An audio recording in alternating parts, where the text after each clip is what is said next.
Welcome to MMA Unleashed. Your fight news, drama, and highlights unleashed. The UFC's controversial grip on the sport.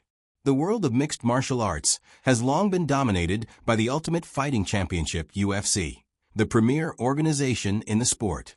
However, the UFC's iron grip on the industry has come under increasing scrutiny, with several prominent fighters and figures speaking out against the promotion's practices. One of the most vocal critics has been veteran fighter Matt Brown, who has called out the UFC's monopolistic tendencies. Brown argues that the promotion's control over rankings, titles, and fighter pay has created an unhealthy dynamic where fighters are forced to beg the promoter for anything. Brown's sentiments have been echoed by a growing number of current and former UFC fighters, who have taken to social media to voice their concerns. What story are you going to tell me? Coach, when I beginning, Yes. come to US, first time I came to US, and I saw when Luke Rockhold taped his hand before all training, all training session. Yeah. That time, I have the surgery in my hand, and I thinking I will make same every day, before the sparring, before the work review with the meets, and I calculate how much I spend money, and I think the regular tapes enough for me, Yeah. Now I can buy. Now you can buy it. But you have to protect your hands, and believe it or not, I believe that you guys know better how your hand feels than the professional rapper sometimes. Because, Luke used to wrap his hands all the time. Now I have to. So you think maybe we'll see you wrap your own hands at this UFC? Maybe? No? There are special people, coach, who can do this better than me. Yeah, UFC has pretty good rappers.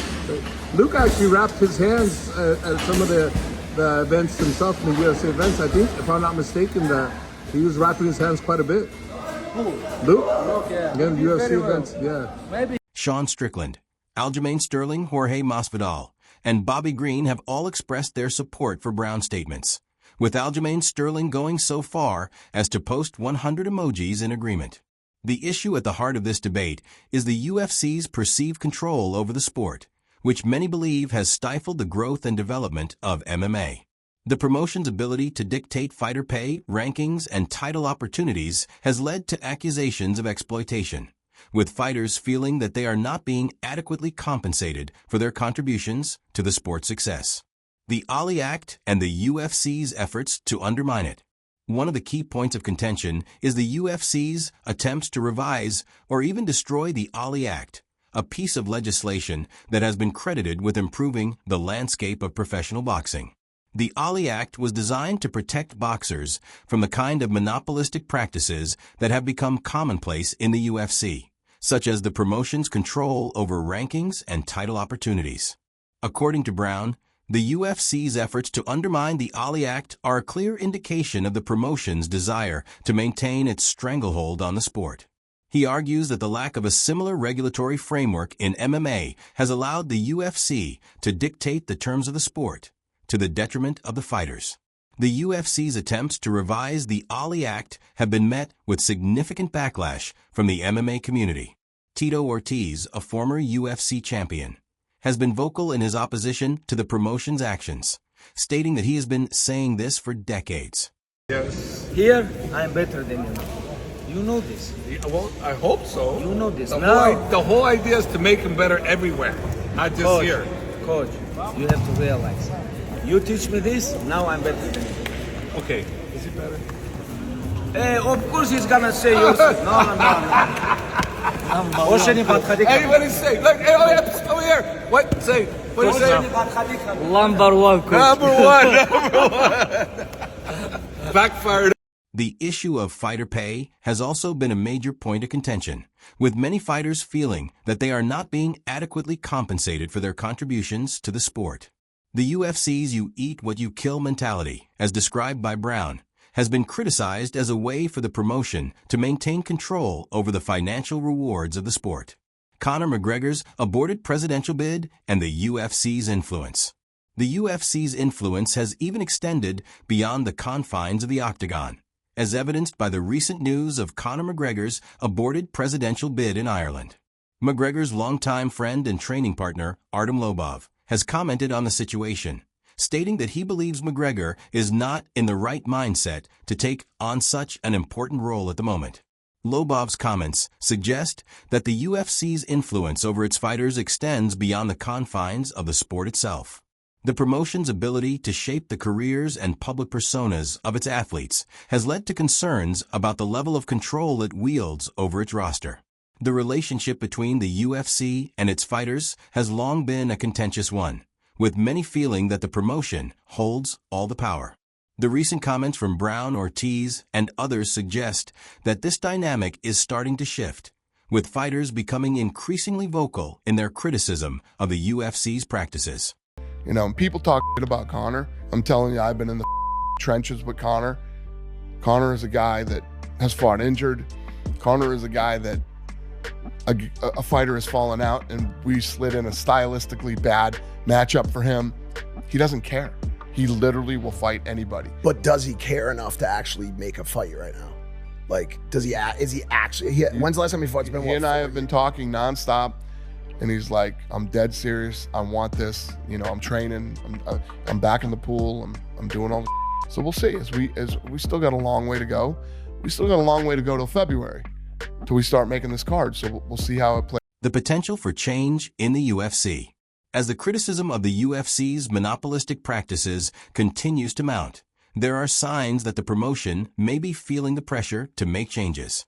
The recent partnership between the UFC and Netflix, as well as the record-breaking viewership numbers for events like the Jake Paul versus Tyson Fury fight, suggest that the promotion is aware of the need to adapt to changing consumer preferences and the growing influence of alternative forms of combat sports entertainment. However, the UFC's reluctance to embrace the Ali Act and its continued efforts to maintain control over the sport suggest that significant change may be a long way off. The promotion's ability to dictate the terms of the sport has been a key part of its success, and it is unlikely to relinquish that power without a fight. Nonetheless, the growing chorus of voices speaking out against the UFC's practices is a positive sign for the future of the sport, as more fighters and industry figures join the call for reform.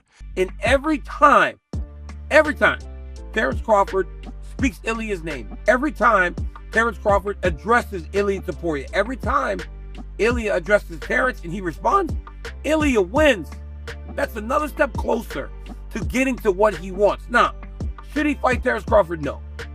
I don't believe that he's going to be able to handle Terence Crawford in a boxing ring, but I've doubted Ilia Topuria before, and he has exceeded everything I could have ever imagined inside the octagon.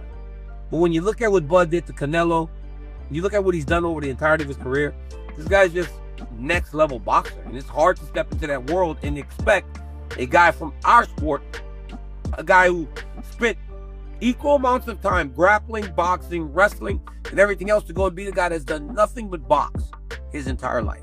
That's why we haven't seen it yet. And that's why our guys that go over to boxing after they're done with fighting do well, but they don't ascend to become world champion. Because there are kids that grow up with that being their life. The Dagestani said, hey, the reason guys are winning now is because we have no choice. This changes our life. In America or other places, you have an option. Terence didn't have an option. Not in Omaha. Terence had to make this work, and he did. That's why he is who he is today. I don't know. I don't know that this fight happens, but I'm telling you guys, every time we talk about it, every time they talk each other's name, the better. Now, granted, he was on an MMA program show with Ariel Wani, so clearly that was going to be brought up. But he's talking Ilia, and he seems annoyed by Ilia. So if I'm Ilia Topuria, I continue. I don't stop. I don't relent. I continue to speak Bud Crawford, especially when my next fight is announced, where all eyes are on me, and I'm out there promoting. I'm promoting my fight, but I'm also promoting the idea that I'm in line for a super fight in a whole different. The potential for super fights between MMA and boxing. One of the more intriguing aspects of the current MMA landscape is the potential for super fights between top fighters from the UFC and the world of professional boxing.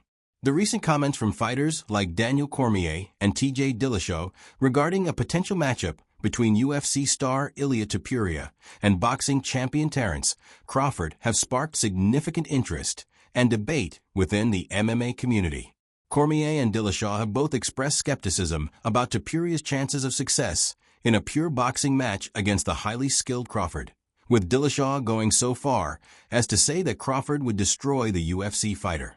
However, both men have also suggested that a hybrid rules match, with both boxing and MMA elements, could be a more compelling and evenly matched contest. The idea of these types of crossover fights has been a topic of discussion for years, with the success of events like the Conor McGregor vs. Floyd Mayweather boxing match demonstrating the potential for such matchups to generate significant interest and revenue. However, the UFC's tight control over its roster and the promotion's reluctance to engage in these types of events have been significant barriers to making them a reality. How do you think Topuria would do against Crawford? Oh, in a boxing match? Crawford would destroy him. Whoa. Destroy him. You don't think Ilia Topuria would do good against Terence? Not in a boxing fight, no. Really? Do you see what Terence did to Canelo? Beat him everywhere, bro. Beat him in power, beat him in the pocket, beat him in the open. He outboxed him like he's the greatest of all time. You think Terence Crawford's the greatest boxer of all time? Yeah. Wow. That says a lot coming from a guy who gives only praise when it's justified. Yeah, he's not a glazer. He does not glaze like you. Like you. Like you. You look like Krispy Kreme with how much you glaze. Despite the challenges, the continued interest and speculation around these potential super fights suggest that the appetite for them among fans and fighters remains strong. As the UFC continues to navigate the changing landscape of combat sports, the promotion may be forced to consider more innovative approaches to matchmaking and event programming in order to stay relevant and competitive. The future of the UFC and MMA. The issues facing the UFC and the broader MMA community are complex and multifaceted, with no easy solutions in sight. The promotion's monopolistic practices, the ongoing debate around fighter pay and compensation, and the potential for crossover events with the world of professional boxing all represent significant challenges that will need to be addressed in the years to come. However, the growing chorus of voices speaking out against the UFC's practices and the increasing willingness of fighters and industry figures to challenge the status quo suggest that change may be on the horizon. As the sport continues to evolve and adapt to the changing demands of fans and consumers, the UFC will be forced to reevaluate its approach and find ways to create a more equitable and sustainable future for MMA. Versus Crawford in an MMA match would not go well for Crawford. Obviously, we know this. Like, if we can grapple you in a boxing match, there is no boxing match. It's not grappling, and there's just not as many hours on the mat. However, we've heard that Crawford has some wrestling background and he can wrestle. If he could figure out how to stuff some takedowns and just keep the fight on the feet, we've got an MMA bout in the future of Crawford. Then we can talk about Topuria and Crawford, I think, because it wouldn't be fair, I don't believe, for Topuria to come to a ring in boxing and box Crawford in his art, because I don't think he has a chance as much as he says in boxing versus Crawford. But if he did one of each, and then what if you made both fights 4-ounce gloves? Because that could change the dynamic of the boxing with 4-ounce gloves and give Topuria maybe a little bit more of a chance if it was a straight boxing match. Now we're talking something to make it interesting, and there's no reason we can't do it now. You've got the Sheik making these fights. He can make whatever fights he wants to, and Dana will line it up. We're seeing that with the partnership with Netflix and the viewers. 40 million views, 108 million views with Jake Paul and Tyson. When you look back, these are the craziest views on earth, and this is all happening. So there's no reason we can't make it happen. But the talk about Crawford and Topuria is interesting. It's fun, but I like it with 4-ounce gloves, and I like one fight boxing and one fight MMA. That's how I want it. I think I heard Ariel Helwani say it once. Dude, not this again. So, but where are all these boxing guys 10 years ago? I'm not trying to start. He said who? We just got to the last thing with him. How's he doing? He's doing well. Oh, good. He's doing well. Yeah. He's upset. He's upset that the relationship is what it is with the UFC. Yeah. Yeah. I'm upset about it too. Well, maybe there's a maybe we can figure this thing out. And yeah, we should probably all get back together. I don't believe that he was being 100% sincere. I believe he was being sarcastic.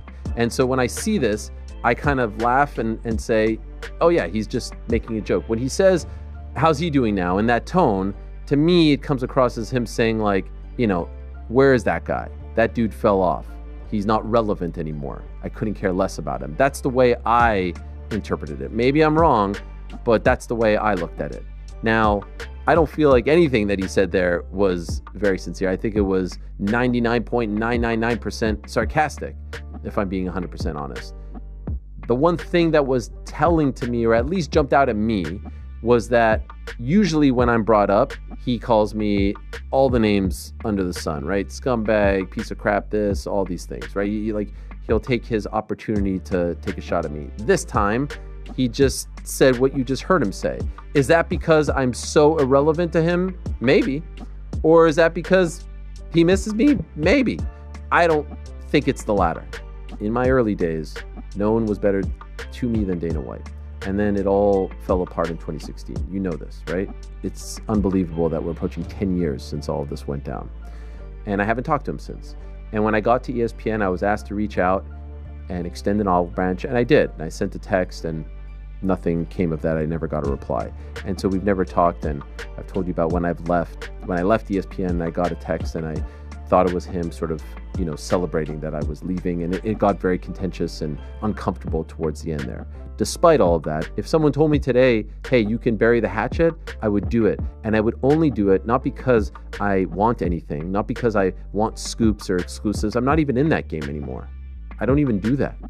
Not because I want interviews or access or anything like that. It's because, I'm not just saying it today. Thanks for watching MMA Unleashed. Smash that like button, drop your fight picks in the comments, and subscribe so you never miss the next war inside the cage.